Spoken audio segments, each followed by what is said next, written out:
Hello friends, welcome back to first step. I hope आप सब लोग बिल्कुल ठीक होंगे। तो हम अपनी सीरीज़ को कंटिन्यू करने जा रहे हैं। हम लोगों ने एनसीईआरटी की सीरीज़ स्टार्ट करी थी, जिसमें हम लोग सभी क्लासेस की अप्रॉक्स 9-10th की स्टार्ट हो गई थी। एनसीईआरटीज़ की रीडिंग कर रहे थे थोरली, और मैं उसका एक्सप्लेनेशन दे रही थी। तो इस समय हम लोगों की जो चल रही थी एनसीईआरटी, वो है क्लास 10th की साइंस की एनसीईआरटी। और इसमें हम लोग अपना चैप्टर 5 लाइफ प्रोसेस स्टार्ट कर चुके थे। मैक्सिमम पार्ट इस चैप्टर का कंप्लीट भी हो गया था। तो आई होप आप लोगों ने सारी पुरानी वीडियोस देख भी ली होंगी। और अगर आप चैनल पे न्यू हैं तो प्लीज़ चैनल को सब्सक्राइब ज़रूर करिएगा, जिससे आपको हर न्यू वीडियो का नोटिफिकेशन मिल सके और आप लोग उनको अच्छे से देख सकें। और अपने फ्रेंड्स के साथ भी शेयर करिएगा, जिससे उन तक भी ये अच्छी इन्फॉर्मेशन पहुँचे और वो भी अपने सारे एनसीईआरटी के कॉन्सेप्ट क्लियर कर चुके हैं।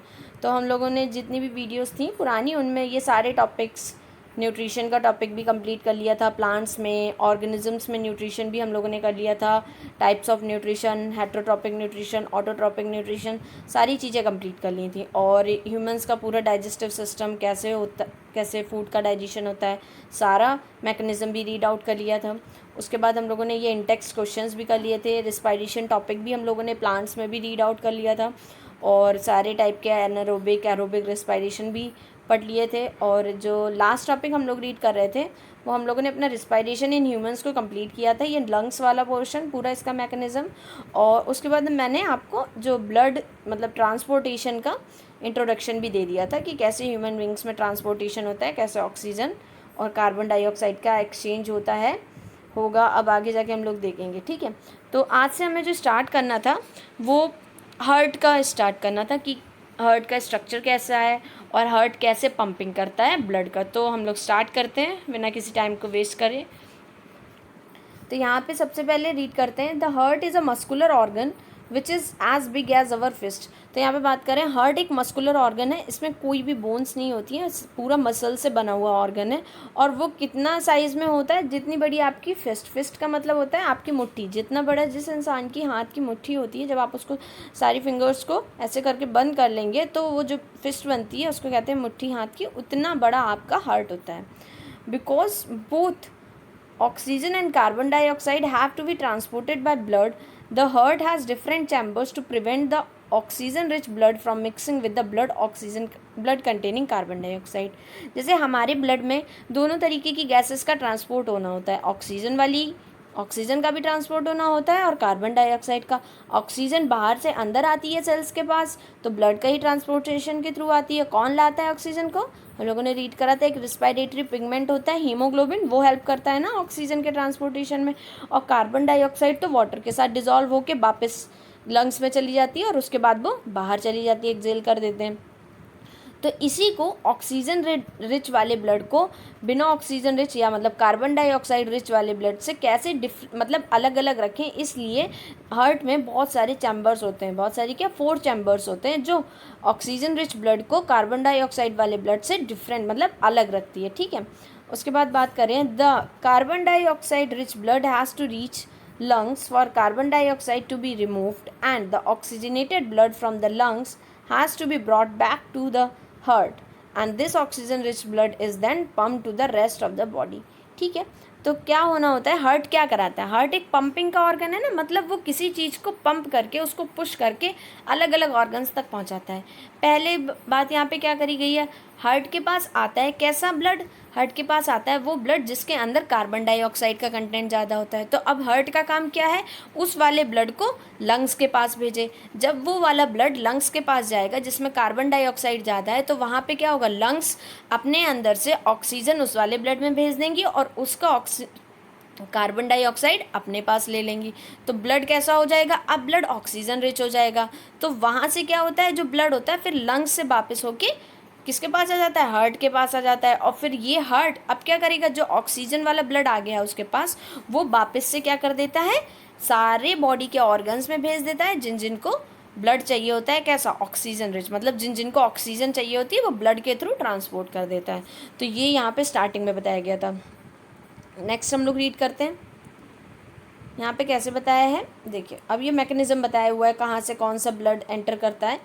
We can follow this process step by step. Oxygen rich blood from the lungs come to the thin walled upper chamber of the heart on the left atrium. अब हम यहाँ पे बताते हैं आपको, ठीक है, ये डायग्राम के साथ रीड करते हैं इसको तो आपको अच्छे से क्लियर हो जाएगा।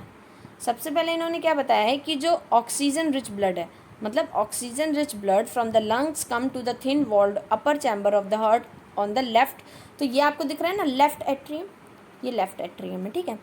इसमें आप मान लीजिए ये जो रेड मतलब जो ऑरेंज कलर का या थोड़ा सा येलो कलर का ब्लड दिख रहा है, ये कैसा है, ऑक्सीजन रिच वाला। तो पल्मोनरी वीन्स के थ्रू कैसा ब्लड आ गया लेफ्ट एट्रियम में, वो ब्लड आ गया जिसके पास ऑक्सीजन थी, ठीक है, मैंने यहाँ पे O2 लिख दिया है, तो ये ब्लड आ गया। फिर वो लेफ्ट एट्रियम से कहाँ जाता है, left atrium relaxes when it is collecting this blood, मतलब रिलैक्स फॉर्म में होता है, मतलब पूरा ओपन फॉर्म में होता है, जिससे कि मैक्सिमम अमाउंट ऑफ ब्लड आ जाए जिसके पास ऑक्सीजन है, ठीक है। सारा आके कहाँ पे भर जाता है, लेफ्ट एट्रियम में भर जाता है। फिर then it contracts while the next chamber the left ventricle relaxes so that the blood is transfer to, मैंने आपको एक पेरिस्टाल्टिक मूवमेंट बताया था न्यूट्रिशन वाले में, तो क्या हो रहा था, कॉन्ट्रैक्शन रिलैक्सेशन हो रहा था ना, तभी तो फूड नीचे जा रहा था। यहाँ पे भी एक मैकेनिज्म लगती है कि जब ब्लड को बाहर से अंदर आना होता था, तो ये वाला जो लेफ्ट एट्रियम है वो पूरा रिलैक्स हो जाता था, जिससे जितना भी ब्लड है वीन से, इससे पल्मोनरी वीन से किस में आ जाए, लेफ्ट एट्रियम में आ जाए। उसके बाद क्या होता है, जब इस लेफ्ट एट्रियम में पूरा ब्लड भर जाता है, फिर वो क्या करता है, वो हो जाता है कॉन्ट्रैक्ट। अब कॉन्ट्रैक्ट क्यों होने लगता है कि उसके अंदर जितना भी ब्लड आया है अब वो नीचे आ जाए, किस में, लेफ्ट वेंट्रिकल में आ जाए, ठीक है। कहाँ आ जाएगा, लेफ्ट एट्रियम के बाद लेफ्ट वेंट्रिकल में आ जाएगा। और जब ऊपर वाला लेफ्ट एट्रियम कॉन्ट्रैक्ट कर रहा होगा कि दब खुद को पुश कर रहा होगा कि ब्लड को नीचे भेजें, तो लेफ्ट वेंट्रिकल होगा वो रिलैक्स होगा कि उसमें मैक्सिमम अमाउंट ऑफ ब्लड आ जाए। तो वही कह रहा है यहाँ पे, the while the next chamber if, यहाँ पे बोला इट देन कॉन्ट्रैक्ट, इट कौन है यहाँ पे, लेफ्ट एट्रियम कॉन्ट्रैक्ट कर रहा है, while the next chamber the left ventricle relaxes so the blood is transfer to it, तो वो रिलैक्स हो जाता है जिससे कि उसमें ब्लड आ जाए। नेक्स्ट लाइन बोलिए, when the muscular left ventricle contracts in it turns the blood is pumped out to the body. अब क्या करेंगे, अब हमें क्या करना होता है, ये जितना भी ऑक्सीजन रिच ब्लड आ गया है अब हमें सब ऑर्गन्स तक पहुंचाना है।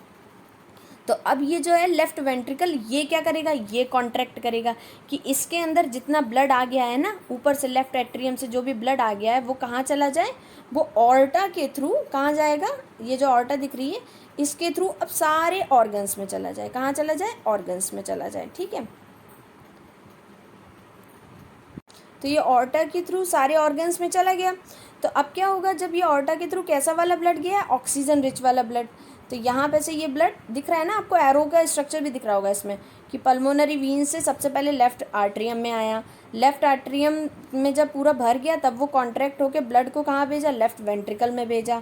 लेफ्ट वेंट्रिकल में जब पूरा फिल हो गया तो वो लेफ्ट वेंट्रिकल से कहाँ जा रहा है ये ऑरेंज ब्लड, ऑर्टा के थ्रू सारे ऑर्गन्स में चला जाएगा, जिनको ऑक्सीजन चाहिए तो वहाँ पे चला जाता है सारे ऑर्गन्स में, ठीक है। तो ये तो आपको पूरा प्रोसेस समझ में आ गया, कौन से वाला, ऑक्सीजन रिच ब्लड का। अब नेक्स्ट क्या बताया गया है, नेक्स्ट यहाँ पे बताया गया है, यहाँ तक हम लोगों ने रीड कर लिया है कि कहाँ तक चला गया, ब्लड इज ट्रांसफर, अब यहाँ पे बॉडी में सारे ऑर्गन्स में चला गया।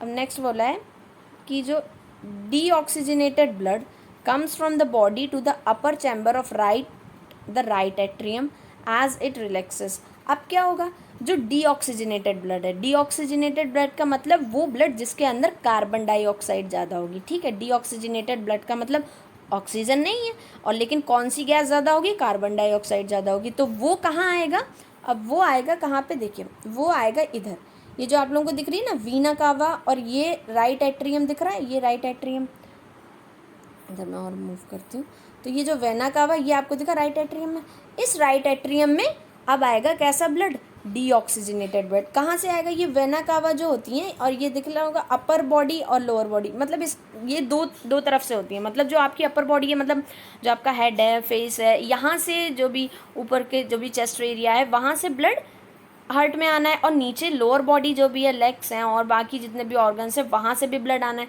तो दो अलग अलग जगह से इम्प्योर ब्लड, मतलब कैसा ब्लड, जिसमें ऑक्सीजन का कंटेंट नहीं है, कार्बन डाइऑक्साइड का कंटेंट ज़्यादा है, तो वो वाला ब्लड कहाँ आ गया, राइट एट्रियम में आ गया, ठीक है। तो ये कैसा ब्लड है, डीऑक्सीजनेटेड। अब क्या होगा, अब ये रिलैक्स क्यों होगा, रिलैक्स इसलिए होगा कि मैक्सिमम अमाउंट ऑफ ब्लड इसमें फिल हो जाए आके। अब क्या बोला, as the right atrium contracts the corresponding lower chamber the right ventricle dilates and this transfer blood to the right ventricle which in turn pump it to the lungs for oxygenation। अब क्या हुआ, ये relax क्यों था कि इसमें सारा blood आ जाए बाहर से जितना भी आना है। उसके बाद क्या होगा, अब ये करेगा कॉन्ट्रैक्ट, ये कॉन्ट्रैक्ट करेगा तो क्या होगा, जिससे कि इसमें जितना ब्लड फिल हो गया अब वो नीचे राइट वेंट्रिकल में चला जाए, राइट वेंट्रिकल में चला जाए। अब राइट वेंट्रिकल में जब चला जाएगा उसके बाद वो क्या करेगा, राइट वेंट्रिकल में चला गया, उसके बाद वो यहाँ पे आपको दिख रही होगी ये पल्मोनरी आर्टरी, जो पल्मोनरी आर्टरी होती है वो ब्लड को कहाँ ले जाएगी, लंग्स के पास ले जाएगी, क्योंकि ये कैसा ब्लड है, इसमें ऑक्सीजन कंटेंट तो है नहीं, तो ये लंग्स के पास ले जाएगी और लंग्स से क्या होगा, वहाँ पे गैसेस का एक्सचेंज होकर ये कैसा हो जाएगा, वापस से ये प्योर हो जाएगा, मतलब इसमें ऑक्सीजन हो जाएगी, और फिर लंग्स से वापस से ये पूरा प्रोसेस स्टार्ट हो जाएगा, फिर से पल्मोनरी वेन्स में आएगा, फिर से जाके लेफ्ट एट्रियम में आएगा, फिर राइट मतलब लेफ्ट वेंट्रिकल में आएगा, फिर से सारे ऑर्गन्स में ट्रांसफ़र हो जाएगा ऑर्टा के थ्रू। फिर जब सब ऑर्गन जो भी ऑर्गन्स में ट्रांसफ़र हो गया उनके सेल्स में, सेल ने यूज़ कर लिया ऑक्सीजन को और उसने वापस से कार्बन डाइऑक्साइड छोड़ दी ब्लड में, और फिर वो ब्लड वापस से वीना कावा के थ्रू कहाँ पे आ जाएगा, राइट एट्रियम में आ जाएगा, फिर लेफ्ट वेंट्रिकल में मतलब राइट वेंट्रिकल में आ जाएगा, और फिर से वापस कहाँ चला जाएगा, पल्मोनरी आर्टरी के थ्रू फिर से लंग्स के पास चला जाएगा, जिससे कार्बन डाइऑक्साइड फिर से ब्लड से निकल जाए, उसमें CO2 हो जाए। तो ये प्रोसेस चलता रहता है पूरा, ठीक है। ये होती है पूरी ब्लड के सर्कुलेशन की साइकिल। आई होप आपको ये क्लियर हुआ होगा। तो आगे हम लोग देखते हैं, यहाँ पे क्या बोला, ये आपको समझ में आ गया होगा। डायलेट्स का मतलब यहाँ पे जो दिया गया, डायलेट का मतलब रिलैक्स हो जाती है, जिससे कि उसमें खूब सारा ब्लड आ जाए। फिर this transfer of blood to the right ventricle when which in turn pumps it into the lungs for oxygenation. Lungs में भेजेगा किसके लिए, ऑक्सीजनेशन हो वहाँ पे, ठीक है। Since the ventricle have to pump blood into various organs they have thicker muscular walls than the atria do. Walls ensure that blood does not flow backwards when atria and ventricle contracts. अब यहाँ पे सुनिए, यहाँ पे जो बोला गया है, जो वेंट्रिकल्स की बात करी गई है और उनकी बात करी गई है एट्रिया की, ठीक है। थोड़ा सा मैं और एक्सप्लेन कर देती हूँ। ये जो लास्ट की 2 लाइन्स दी गई हैं, ये जो आप लोगों को दिख रहा है, ये रहे आप लोगों के ऊपर वाले जो पोर्शन है वो एट्रिया है या एट्रियम है, ठीक है। जो सिंगल है वो एट्रियम है, 2 को एट्रिया बोले। नीचे वाले जो पोर्शन है वो आपके वेंट्रिकल्स हैं, ठीक है। अब ये जो सेप्टम है ये इनको बीच में डिवाइड कर रही होती है, जिससे आपस में ये मिक्स ना हो ब्लड। और इनमें भी यहाँ पे भी आपको ये दिख रहा होगा, ये यहाँ पे दिख रहा है छोटा सा नैरो सा गेट है। तो जो लेफ़्ट एट्रियम है, यहाँ से जब ब्लड आता है अंदर तो क्या होता है, यहाँ पे क्लोज होते हैं, हो जाते हैं। ये आपको दिख रहा है कुछ स्ट्रेचेस हैं यहाँ पे, जिससे कि ये बंद भी हो सकता है फ्लैप की तरीके से, ऐसे करके फ्लैप तरीके से, कि अगर आप इधर से मतलब यहाँ पे मान लीजिए ऐसे करके ये जुड़े हुए हैं किसी उससे, क्या कह सकते हैं हम लोग, किसी वायर से या किसी धागे से जुड़े हुए हैं, ठीक है। जैसे मान लीजिए ये स्ट्रक्चर है आपका, ठीक है, ये ऐसे करके किसी वायर से जुड़ा हुआ। अगर आप इस वायर को स्ट्रेच करके खींचेंगे तो क्या होगा, ये एक टाइम पे बंद हो जाएगा। तो ये बंद हो जाएगा तब इधर से फ्लो बंद हो जाएगा। तो यहीं पे एक वॉल्व टाइप के स्ट्रक्चर्स होते हैं कि जो ब्लड इधर आया है वो वापस से पीछे फ्लो ना हो जाए, ठीक है, वापस ना चला जाए, वो इसी डायरेक्शन में मूव करे। इसलिए यहाँ पे क्या स्ट्रक्चर्स होते हैं, वॉल्व्स होते हैं। इधर होते हैं लेफ़्ट में वॉल्व्स होते हैं और इधर होते हैं राइट में भी वॉल्व्स होते हैं। आप लोग 11th क्लास में पढ़ेंगे, ये बाइकस्पिड और ट्राइकस्पिड वॉल्स होते हैं, उनका नेम होता है, ठीक है। तो ये जो स्ट्रक्चर होते हैं ना वॉल्स वाला, वो यहीं पे प्रेजेंट होता है, जिससे कि ब्लड का बैकवर्ड फ्लो ना हो जाए। और दूसरा यहाँ पे बात करेंगे, सेप्टम समझ में आ गया है, तो डिवाइड कर रहा है एट्रिया और वेंट्रिकल्स के बीच में जो डिवीज़न है। और दूसरा इन्होंने बोला जो एट्रिया होती है ना, उसकी जो वॉल्स होती हैं वो ज़्यादा स्ट्रांग नहीं होती हैं। क्यों स्ट्रांग नहीं होती हैं, क्योंकि उसमें जो ब्लड आया उसे तो अपने बस पास वाले जगह पे भेजना है, तो उसे इतनी ज़्यादा पंपिंग नहीं करनी है। लेकिन जो वेंट्रिकल होती हैं ना, उनकी वॉल्स बहुत स्ट्रांग होती हैं। उनकी जो वॉल होती हैं, जो साइड में मस्कुलर वॉल हैं, ये बहुत स्ट्रांग होती हैं। क्यों स्ट्रांग होती हैं, क्योंकि लेफ्ट वेंट्रिकल को तो ऑर्टा के थ्रू सारे ऑर्गन्स में ब्लड भेजना है। तो सोचिए ह्यूमन बॉडी कितनी बड़ी होती है, तो बहुत ज़्यादा हाई पंपिंग, हाई प्रेशर की ज़रूरत होगी ना, जिससे कि सारे लास्ट टो तक ब्लड पहुंच जाए। तो इसलिए जो इनकी मस्कुलर वॉल होती है वो बहुत ज़्यादा स्ट्रांग होती है, जिससे अच्छी पंपिंग हो सके, ठीक है, सारे ऑर्गन्स तक ब्लड अच्छे से पंप हो सके, ठीक है। जैसे जनरेटर काम करता है ना, मैक्सिमम अमाउंट ऑफ वाटर को खींच के ज़मीन से उसको बहुत बड़े बड़े, आप लोगों ने देखे होंगे फील्ड्स में जनरेटर वगैरह लगे होते हैं, तो पानी को भेजते हैं, तो वही काम कर रहा है एक तरीके से जो हमारा हार्ट है वो भी पंपिंग का काम कर रहा है, बट यहाँ पे पानी नहीं, यहाँ पे ब्लड की पंपिंग हो रही है। वही बात कर रहे हैं, राइट वेंट्रिकल और लेफ्ट वेंट्रिकल दोनों की वॉल्स बहुत ज़्यादा स्ट्रांग होंगी, क्योंकि उसे दूर भेजना होता है ना ब्लड को। राइट वेंट्रिकल को कहाँ भेजना है, इसको वापस से लंग्स के पास भेजना है जिससे वो प्योर हो जाए ब्लड, और लेफ्ट वेंट्रिकल को कहाँ भेजना है, सारे ऑर्गन्स के पास भेजना है। तो यही लास्ट पैराग्राफ में आपको यही लास्ट लाइन में दिखा हुआ था ना कि जो वॉल्स होते हैं, पहले तो वो बताया कि बैकवर्ड फ्लो ना होने दें एट्रिया और वेंट्रिकल्स में जब वो कॉन्ट्रैक्ट रिलैक्स कर रही हैं। दूसरा, जो वेंट्रिकल्स की वॉल्स हैं वो ज़्यादा कैसी होती है, ज़्यादा स्ट्रांग होती हैं या ज़्यादा थिकर होती हैं, जिनसे वो अच्छे से पंपिंग कर सकें। तो ये पूरा प्रोसेस आपको समझ में आ गया होगा कैसे ब्लड का इधर से उधर ट्रांसफ्यूजन होता है। दूसरा, मैं आपको ये भी एक्सप्लेन कर देती हूँ कि और ऑर्गेनिज्म से ह्यूमन हार्ट कैसा डिफरेंट है। यहाँ पे देखिए, ये आपको सीमेंटिक रिप्रेजेंटेशन दे रखा हुआ है, ट्रांसपोर्ट और exchange of oxygen and carbon dioxide. ये देखिए, यहाँ पे हम बात करते हैं कि ये रहा आपका लेफ़्ट पोर्शन और ये रहा आपका राइट पोर्शन। तो सबसे पहले क्या हुआ, जो ब्लड था कहाँ पे आ रहा है, ये देखिए यहाँ पे ये आया ब्लड कहाँ से, प्योर ब्लड। लंग्स के पास से जो रेड कलर का ब्लड है वो मान लीजिए ऑक्सीजन है उसमें, ठीक है। तो यहाँ से आया प्योर ब्लड, पल्मोनरी वीन से आया, कहाँ से, लंग्स में आया, लंग्स से पल्मोनरी वीन से आया, लंग्स से कहाँ पे, ये आया लेफ़्ट एट्रियम में, ठीक है। उसके बाद लेफ़्ट एट्रियम से गया लेफ़्ट वेंट्रिकल में, फिर लेफ़्ट वेंट्रिकल से ये ऑर्टा के थ्रू कहाँ चला गया, सारी बॉडीज़ के ऑर्गन्स में चला गया, वही capillaries of body organs apart from lungs. Lungs में नहीं जाएगा, लंग्स में तो इम्प्योर ब्लड जाता है, ठीक है, अभी यहाँ पे जो बात करी गई है। उसके बाद क्या हुआ, फिर ऑर्गन ने क्या करा, ऑक्सीजन वाला ब्लड आया था, देख रहे हैं आप रेड, उसके बाद धीरे से वो ब्लू में कन्वर्ट हो गया। क्यों, क्योंकि इसमें जितने भी सेल्स थे उन्होंने ऑक्सीजन ले ली और बचा हुआ ब्लड जो उनका बाई प्रोडक्ट कार्बन डाइऑक्साइड बचा वो वापस से ब्लड में भेज दिया। अब ये यहाँ पे वापस से वीन्स के थ्रू कहाँ चला गया, वेना कावा में चला गया। वेना कावा से कहाँ जाता है, राइट एट्रियम में, फिर राइट एट्रियम से राइट वेंट्रिकल में जाएगा और फिर राइट वेंट्रिकल से वापस से पल्मोनरी आर्टरी के थ्रू लंग्स में चला जाएगा और फिर लंग्स इसको वापस से प्योर कर देंगी, मतलब इसमें वापस से ऑक्सीजन को डाल देंगी और कार्बन डाइऑक्साइड निकाल देंगी और ये साइकिल चलती रहेगी। और एक चीज़ आप लोगों ने पढ़ी होगी, जैसे जो आर्टरीज़ होती हैं वो प्योर ब्लड को कैरी करती हैं और जो वीन्स होती हैं वो इम्प्योर ब्लड को कैरी कर रही हैं, ठीक है। प्योर ब्लड का मतलब हुआ ऑक्सीजन रिच ब्लड को आर्टरीज कैरी करती हैं और वीन्स कैसा करती हैं, डीऑक्सीजनेटेड ब्लड को कैरी। बट यहाँ पे आप देखिए क्या होती है, सिर्फ दो ऐसी अलग वीन्स और आर्टरी होती हैं। जो पल्मोनरी वीन है वो ऐसी वीन है जो सिर्फ प्योर ब्लड को कैरी करती है, लेकिन वो कहाँ से कैरी कर रही है, जैसे यहाँ पे जो मेन रीज़न ये होता है कि जो भी वेन्स होती हैं वो क्या करती हैं, जो भी ब्लड होता है वो उनको हार्ट के पास लाने का काम होता है। वेन्स का ऐसा स्ट्रक्चर होता है कि वो ब्लड को कहाँ पे लाएंगी, हार्ट के पास लाएंगी। अब यहाँ पे लंग्स के भी थ्रू तो हार्ट के पास ही आ रहा था ना ब्लड, तो ये पल्मोनरी वीन ही काम करेगी यहाँ पे, और ये लेकिन लाएगी कैसा ब्लड, प्योर ब्लड लाएगी, ऑक्सीजनेटेड ब्लड। और बाकी जितनी भी वेन्स होती हैं ह्यूमन बॉडी में वो सारा कैसा ब्लड लाती हैं, डीऑक्सीजनेटेड ब्लड लाती हैं, ठीक है। और जो आर्टरीज होती हैं वो कैसा ब्लड कैरी कर रही हैं, ऑक्सीजनेटेड ब्लड कैरी कर रही है ना। यहाँ पे रेड वाला आपको बताया था मैंने, ऑक्सीजनेटेड ब्लड है। तो सारी आर्टरीज जितनी भी ह्यूमन बॉडी में होती हैं वो ऑक्सीजनेटेड ब्लड कैरी करती हैं, और वो जो होती हैं वो ब्लड को हार्ट के बाहर ले जाती हैं, मतलब ब्लड को हार्ट से दूर ले जाती हैं। तो आर्टरी का मेन काम होता है ब्लड को हार्ट से दूर ले जाना, और यहाँ पे जो पल्मोनरी आर्टरी है वो भी तो ब्लड को हार्ट से दूर लंग्स में ले जा रही है, लेकिन ये ले कैसे जा रही है, ये डीऑक्सीजनेटेड ब्लड लेके जा रही है। इसीलिए ये आपके कुछ पेपर में ज़रूर पूछ लिया जाता है कभी कभार, अगर अच्छा पेपर बनेगा तो, कि जो ऐसी कौन सी आर्टरी है जो डीऑक्सीजनेटेड ब्लड कैरी करती है, क्योंकि सारी आर्टरीज तो ऑक्सीजनेटेड ब्लड कैरी करती हैं। तो आंसर होगा पल्मोनरी आर्टरी होती है वो ब्लड को हार्ट से लंग्स में ले जाती है। सिर्फ वही एक ऐसी आर्टरी है जो डीऑक्सीजनेटेड ब्लड कैरी करती है, और जो सिर्फ ऐसी वीन जो ऑक्सीजनेटेड ब्लड कैरी करती है वो है पल्मोनरी वीन। क्यों, क्योंकि वो लंग्स से हार्ट में ला रही है, ठीक है। तो ये भी आपको क्लियर हो गए होंगे दोनों। अब नेक्स्ट यहाँ पे मैं इसको बताती हूँ।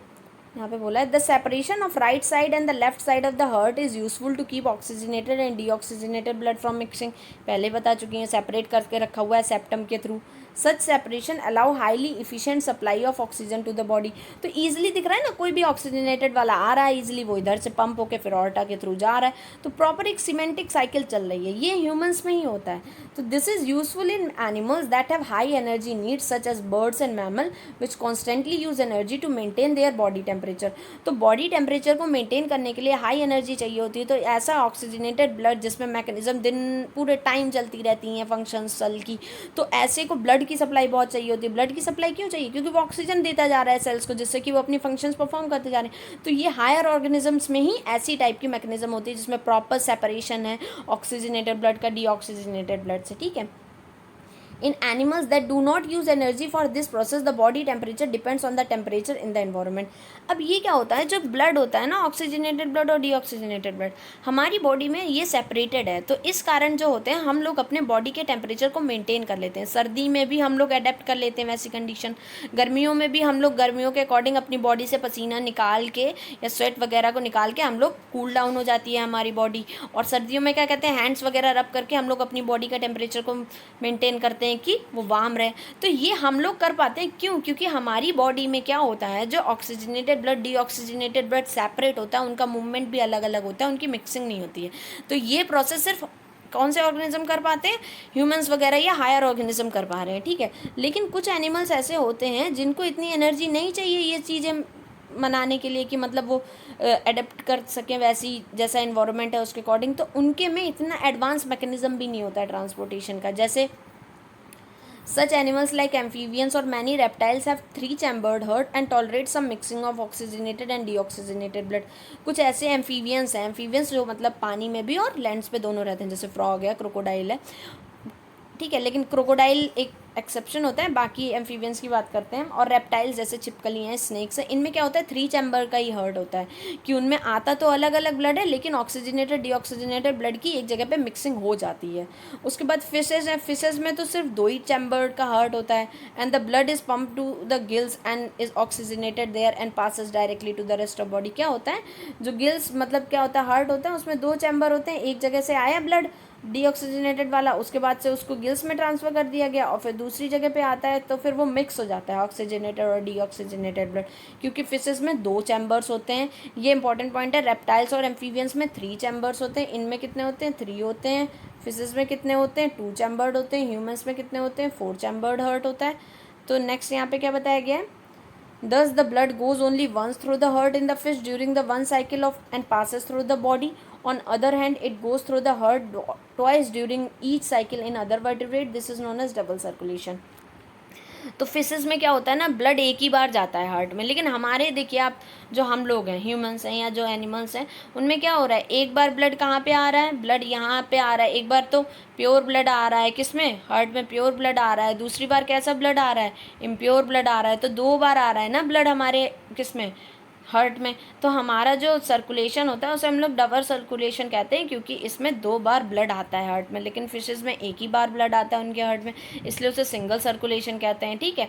तो ये आपको पूरा सर्कुलेशन की साइकिल समझ में आ गई होगी। इसको एक बार आप और रीड आउट करेंगे तो बिल्कुल क्लियर हो जाएगा, ठीक है। और आई होप आपको अच्छे से समझ में आया होगा। और कोई भी डाउट हो तो आप कमेंट सेक्शन में पूछ सकते हैं, और इसको जितना हो सके अपने फ्रेंड्स के साथ शेयर करिए, जिससे उन तक भी ये सारी अच्छी इन्फॉर्मेशन पहुँचे और उनके एनसीईआरटी के सारे डाउट्स क्लियर हो जाएं। और अगर आप न्यू हैं चैनल पे तो प्लीज़ सब्सक्राइब करना ना भूलिएगा, जिससे आपको सारी न्यू वीडियोज़ का नोटिफिकेशन मिल सके। And make sure to like, share and subscribe, and thank you for watching the video.